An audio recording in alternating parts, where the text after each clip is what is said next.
모든 말 중에 최고의 말은 감사의 말입니다. 감사는 우리 마음속의 원망과 불평이라는 잡초를 제거해 줍니다. 강력한 제초제의 역할을 하죠. 감사는 어떤 사람이 할까요? 모든 것을 다 갖춘 사람이 감사의 말을 할 것 같지만 그렇지 않다는 걸 주변에서 볼 수 있습니다. 감사는 깨닫고 철든 사람의 몫입니다. 감사의 능력이 얼마나 강한지를 아는 사람만이 감사하는 것이죠. 하나님의 은혜를 입으면 일찍 철이 들게 됩니다. 하나님의 은혜를 입으면 감사를 맛보게 됩니다. 하나님의 은혜를 입으면 감사를 선물로 받게 됩니다. 오늘 우리가 주신 하나님의 말씀은 창세기 40장 5절로부터 8절까지의 말씀입니다. 옥에 갇힌 애굽 왕의 술 맡은 자와 떡 굽는 자 두 사람이 하룻밤에 꿈을 꾸니 각기 그 내용이 다르더라.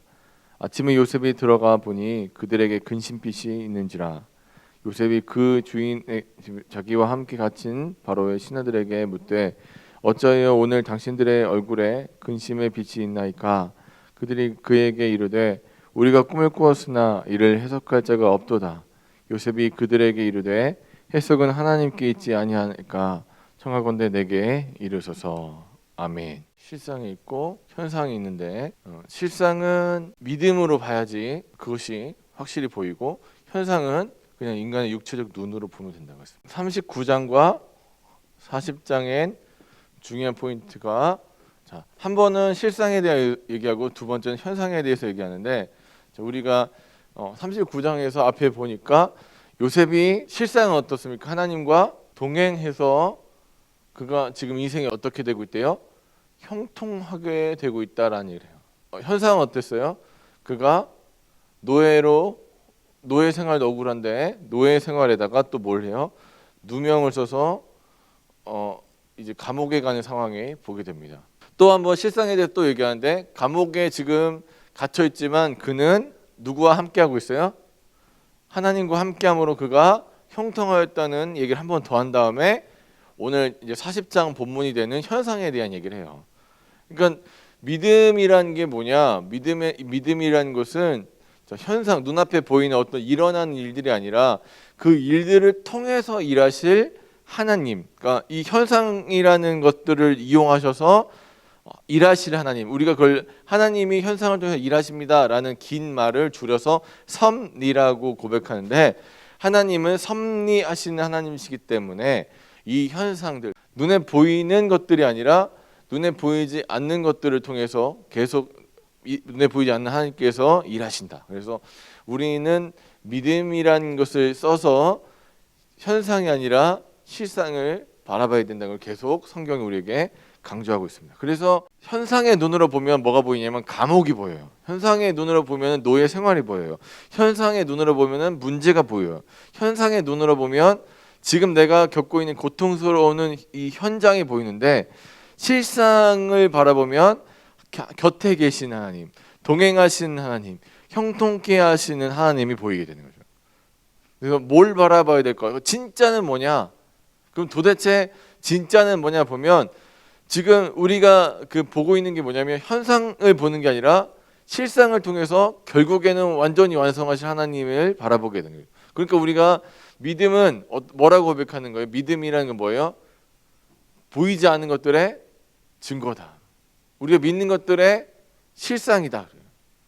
믿음은 그런 것이야. 왜? 믿음은 지금 당장 눈앞에는 뭐가 보이는 거예요? 현상만 보이는데 그 현상을 뛰어넘는 하나님께서 하실 일들에 대한 것을 보게 하는 망원경이고 하나님의 일하심, 진짜 지금도 인생 가운데서 만지신 하나님을 깊이 들여다보는 현미경이 되는 게 믿음이라는 거예요.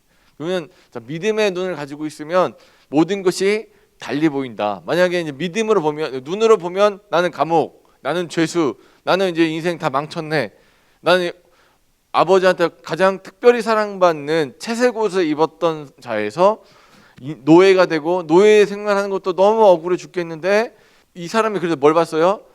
당장 현상은 뭐예요? 자기 집 여자 주인이 자기한테 얘기하는 걸 서로 통혼하면 서로 이렇게 한번 자면 내가 너 뒤봐줄게. 그런 얘기 들으면 눈앞에 뭐가 편하겠어요. 이렇게 자기 종인데, 신분이 종인데 자기 생명이나 뭐가 더 담보되려면, 소위 말해 종으로 출세하려면 현상적으로는 거기에 동조해야 되는데, 이 요셉이 하나님한테 계속 섭리 가운데 훈련받다 보니까 뭐가 보이는 거예요?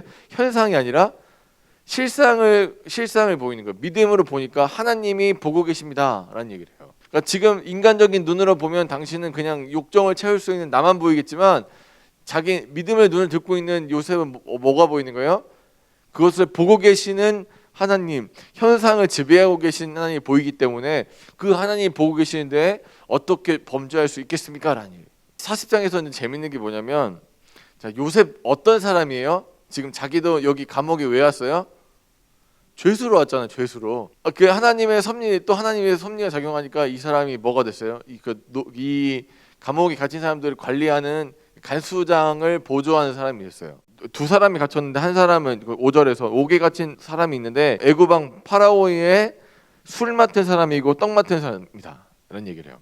두 사람이 나오는데 하나는 술 맡은 사람, 하나는 떡 맡은 사람. 여러분, 왕들이 제일 두려워하는 게 뭐냐면 독살 당할까 봐 걱정을 해요. 항상 자기 먹고 마시는 거에, 오늘도 물을 준비해 주셨는데 생각해 보세요. 제가 막 이렇게 저를 미워하는 사람들이 많으면 여기에 뭐가 담겨 있을지 모르는 거예요. 덜덜덜 떨겠죠. 그러니까 당연히 제일 믿는 사람들 측근한테 뭘 맡기냐면, 너는 술 맡은 사람, 너는 떡 맡은 사람, 나 먹는 걸 책임질 수 있는 사람, 가장 신뢰할 사람한테 맡기는데, 그 각각의 사람들이, 가장 중요한 사람들이, 그 왕한테 제일 측근들이 붙잡혀가지고 지금 감옥에 있어요. 그런데 그냥 이 사람도 어제도 있었고 오늘도 있었어요. 그런데 이 사람들이 어떤 걸 이 요셉이 발견하게 되는 거예요. 6절에 보니까 아침에 요셉이 들어가 보니 그들에게 근심의 빛이 있는지라 라고 되어 있어요. 요셉도 뭐예요? 자기 인생이나 근심하면 돼요. 자기도 지금 이 죄수인데 누가 누굴 봐요. 그러니까 우리는 둘 중에 하나예요. 이 요셉이 오지랖이 엄청나게 심한 사람이든가, 이 사람 뭐 되게 오지랖 심하네. 아니면 두 번째는 뭐냐면, 이 사람이 그러니까 뭘 보고 있어요? 지금 자기 처지 환경 보면서, 나도 너인데 밥을 먹든 말든 니네가 근심이 있든 말든 내 생활도 벅차 힘들어 죽겠는데 내가 누굴 돌봐, 그럴 수 있는 상황인데, 이 사람은 어떤 사람이에요? 하나님을 바라보는 사람이기 때문에 하나님이 주시는 기회들이, 하나님이 주시는 그 일들이 눈에 보이는 거예요. 그러니까 이 사람이 어떻게 합니까? 그 두 사람의 근심하는 빛을 발견하죠. 캐치해낼 수 있는 거예요. 바로 발견해갖고 물어봐요. 당신 오늘 얼굴빛이 왜 그렇습니까? 왜 이렇게 근심하는 빛이 있습니까? 물어봐요. 그들이 뭐라고 해요? 우리가 꿈을 꾸었는데 이를 해석할 자가 없도다 그래요. 요셉의 눈이 어디를 향하고 있는지를 좀 봐요. 요셉의 눈은 어떤 눈이에요? 어디를 바라봐요? 현상이 아니라 뭘 바라보는 눈이에요? 실상을 바라볼 수 있는 눈을 갖고 있기 때문에, 안목이 있기 때문에 이 사람 현상만 바라보면 나도 죄수고 나도 힘들어, 너만 힘든 거 아니잖아, 그렇게 하겠죠. 왜 이렇게 얼굴빛이 그래요? 나도 힘들어요, 당신만 힘든 거 아니잖아요, 그렇게 얘기할 수 있는데, 이 사람은 어떤 눈으로 지금 훈련받는 사람이에요? 실상을 바라볼 수 있는 눈으로 훈련을 받는 사람이기 때문에 뭐가 보이는 거예요? 실상이 보이는 거예요. 하나님의 섭리를 바라보는 믿음이 있는 사람이기 때문에 하나님의 섭리가 보여요. 그러면서 그 섭리에 대한 고백이 뭐냐면, 제대로 눈을 뜨고 있다는 건 뭐냐면, 일단 첫 번째로 이 사람 눈이 정확하다는 건 자기의 연민, 자기 문제만 보이는 게 아니라 뭐가 보이는 거예요? 옆에 있는 사람 근심하는 빛이 캐치가 돼요. 바라봤어요. 일단 그게 보여요. 그 다음에 계속해서 이 사람이 그런 눈을 갖고 앞으로 그런 믿음을 가지고 있다는 거 어디서 고백드리냐면, 꿈을 꿨는데 이거 해석할 자가 없다라고 하니까 이 사람이 뭐라고 얘기하냐면, 그들에게 이르되 해석은 하나님께 있지 아니하니까. 꿈을 해석할 자가 없어. 이거는 우리 중엔 그 꿈을 해석할 자가 없어. 그러니까 이 요셉이 하나님과 동행함을 감지하고 있으면서 고백하는 게 뭐냐면, 이 사람이 이렇게 얘기하는 거예요. 하나님이 하시잖아요. 이 사람 진짜 대단한 거예요. 자기를 보면 그런 얘기 잘 안 나오죠. 여러분, 자기 감옥에 있고 자기 인생에서 구구절절히 설명하기 어려운 수많은 시련을 겪고 있는데 이 사람이 하는 말이 뭐냐면, 하나님이 하십니다. 인생에서 낭패도 맛보고 고난도 맛보고 실패 가운데, 그리고 옆에 있는 사람들이 너나 걱정해 라고 얘기할 수 있는데, 이 사람이 뭐라고 고백해요? 하나님이 하시잖아요. 하나님께 있지 않습니까? 그러니까 누가 말해요? 9절 보니까 술 맡은 관원장이 그 꿈을 요셉에게 말하되 라고 되어 있어요. 자, 우리가 여기서 유추해 볼 수 있는 게 뭐냐면, 요셉한테 떳떳하게 얘기하는 거예요. 이 사람은 왜 이런 얘기를 요셉한테 얘기할 수 있을까요? 눈치 안 보고. 이 사람은 거리낄 게 없으니까 요셉한테 나 꿈 꿨는데 막 걱정하다가 이런 꿈이야라고 얘기해요. 그러니까 이 사람은 떳떳하게 얘기하고 있다 뜻이에요. 자, 이 사람은 요셉한테 말하고 있대요. 떳떳하게 얘기하고 있대요. 이 왜 떳떳할까요? 뭐가 없으니까 이렇게 얘기할 수 있는 거예요? 죄가 없으니까 이런 얘기 할 수 있어요. 근데 뒤에 떡 맡은 사람은 어떻게 보이냐면 자, 16절 보세요. 떡 굽는 관원장도 뭐라고요? 그 해석이 좋은 것을 보고 너 야 얘한테 말 잘해주니까 이 사람은 원래 얘기 안 하려고 그랬어요. 왜냐하면 자기는 뭔가 캥기는 게 있으니까 얘기 안 하려고 하다가 왜 얘기한 거예요? 좋은 뜻인 것 같네. 자기 꿈이랑 비슷하거든요. 그러니까 이제 이 사람이 주절주절 얘기했어요. 그랬더니 그거 갖고 뭐라고 해요? 19절 보니까 떡 맡은 관원장한테 이렇게 지금부터 사흘 안에 바로가 당신의 머리를 들고 당신의 머리를 들리니 새들이 당신의 고기를 뜯어먹겠습니다. 어마무시한 얘기하죠. 혹시 좋은 얘기 해줄까 봐 자기는 캥기는 게 있는 사람이라 요셉한테 말을 못해요. 술 맡은 관원장은 얘기를 하죠. 떳떳하게 말해요. 결국 제대로 판단이 되는 거죠. 그리고 나서 어떤 일이 벌어지나 요셉이 얘기합니다. 나 억울한 사람입니다. 당신 이제 옥에서 나갈 텐데 그때 나 좀 생각해 주십시오. 그래요. 14, 15절 이렇게 되어 있습니다. 당신이 잘 되시면 나를 생각하고 내게 은혜를 베푸셔서 내 사정을 바로에게 아뢰어 이 집에서 나를 건져 주십시오. 나는 히브리 땅에서 끌려온 자요 여기서도 옥에 갇힐 일을 행하지 아니하였습니다. 나 억울하게 여기 있습니다. 라는 얘기 좀 해주세요. 그리고 실제적으로 꿈을 해석해 준 대로 그렇게 됐는데 문제가 하나 있어요. 이 술 맡은 관원장이 어떻게 했어요? 23절 보니까 술 맡은 관원장이 요셉을 기억하지 못하고 그를 잊었다. 기억하지 못하고라는 말은 뭐냐면 깜빡했어가 아니라 의도적으로 잊는 거예요. 나 이게 왜 그 좋은 기억 아니죠. 나 감옥에 있었는데 하면서 얘기할 만한 게 아니라 죽을 뻔했던 얘기이기 때문에 기억했어 있는 거야. 그냥 그때 관련된 놈들 싹 다 보기 싫어하고 싹 잊어버리려고 하는 거예요. 의도적으로 잊어버려요. 근데 여러분 사람의 의도 여기요 사람의 의도가 보이죠. 잊어버려서 의도적으로 잊어버렸다라는 뜻인데 의도적으로 그 생각 안 하려고 나 그 관련된 건 꼴도 보기 싫어 생각도 하기 싫어해서 요셉도 보기 싫어 다 보기 싫어 그냥 그때 했던 거 다 싫어해갖고 싹 지워버리려고 하는데 몇 년이 흐르냐면 41장 1절 보죠. 그 일 있고 만 2년 후에 여기서 지금 억울하게 옥살이 몇 년 더 했어요? 이 지금 꿈 해먹음으로부터 2년이나 더 했어요. 요셉이라는 사람의 좀 독특한 게 있어요. 이 요셉을 갖다가 얘기할 때 우리가 흥미롭게 바라보는 게 뭐냐면 뭔가 아무튼 헤매요. 요셉이라는 사람을 보니까 요셉은 하나님이 섭리하시는 이 사람 인생을 다스리시는데 형들 찾으러 갈 때 길을 잃어갖고 헤맸어요. 돌았어요. 그리고 아무튼 그런 우연의 연속이 터져서 결국엔 살게 되고 애굽에 가는 우연이 계속 반복됐어요. 근데 이 모든 것에 누가 작용하고 계셨어요? 하나님이 작용하고 계셨어요. 근데 똑같이 요셉이 바로 나왔으면 그냥 거기서 끝났을 텐데 어떤 기간이 필요했어요? 파라오가 꿈을 꿀 수 있는 몇 년이 필요한 거예요? 2년이 필요한 거예요. 2년.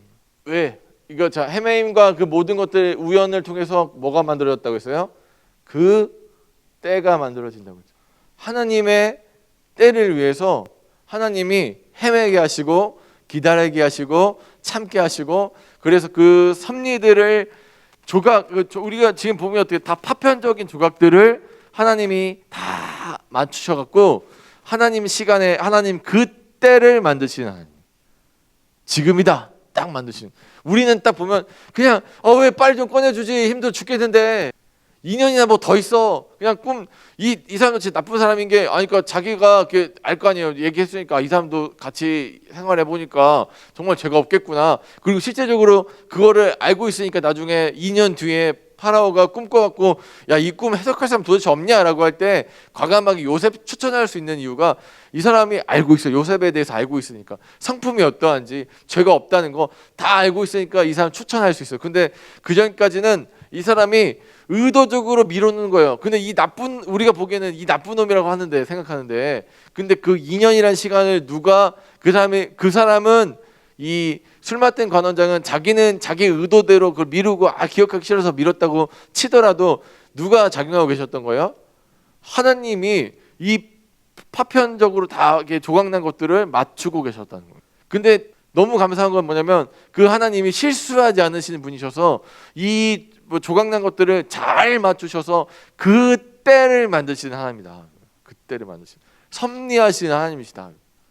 우리가 요셉의 인생을 통해서 볼 수 있는 건 뭐냐면 그 때를 만드시는 하나님. 왜 헤매요? 그냥 딱 만나면 가장 좋지. 왜 하필 헤맸을까? 왜 하필 2년인가? 그 모든 시간들 있잖아요. 우리는 빨리 하시면 좋잖아요. 하나님 속히 일하십시오.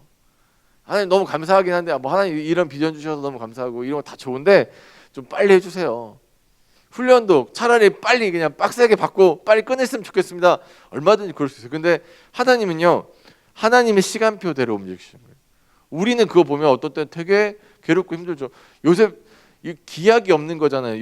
여기서나 우리가 이제 확인해 보니까 2년이라고 얘기하는, 만 2년 후에라고 알고 있는 건데 그냥 기약 없이 시간 보내는 거예요. 정처 없이. 요셉의 입장에서. 근데 하나님은요, 하나님은 하나님의 시간표대로 움직이고 계셨다. 사랑하는 여러분, 우리는요 눈앞에 보이는 현상으로 보면 그냥 이거 어떻게 되지? 이거 언제 끝나는 거야? 막 답답해요. 근데 하나님은요, 우리가 실상을 바라보면 하나님은 하나님의 놀라운 권세와 권위 안에서 이 모든 것들을 통치하고 다스리고 계신다. 우리가 그 하나님을 믿으면 어떻게 돼요? 이 요셉의 고백처럼 하나님은 라를 톱으로 바꾸시는 하나님이죠. 악을 선으로 바꾸시는 분이죠.